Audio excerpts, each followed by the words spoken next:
قائد صلاح الدين الأيوبي.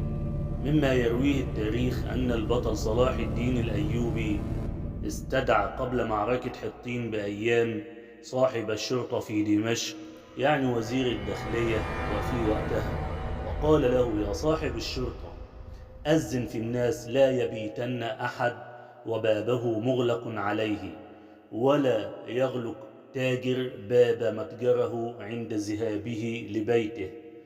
استغرب صاحب الشرطة الطلب وحاول أن يحتج، لكن صلاح الدين قال له بحزم: نفذ ما أمرتك به.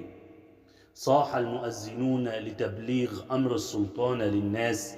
كان هناك عدد سكان دمشق حينها أكثر من 150 ألف نسمة تقريبا.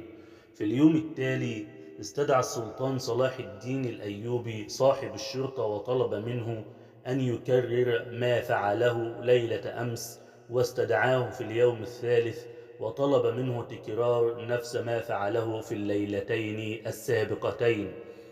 ثم استدعاه في اليوم الرابع وسأله: هل تم إبلاغكم عن أي سرقة؟ أجابه: كلا يا مولاي. هنا قال صلاح الدين لقائد جيشه الذي كان في مجلسه: الآن أعلنوا النفير للمعركة، والله لو بلغت عن سرقة واحدة لأجلت المعركة 10 سنين. إنه الاطمئنان للجبهة الداخلية التي بناها صلاح الدين وأقامها على الحق.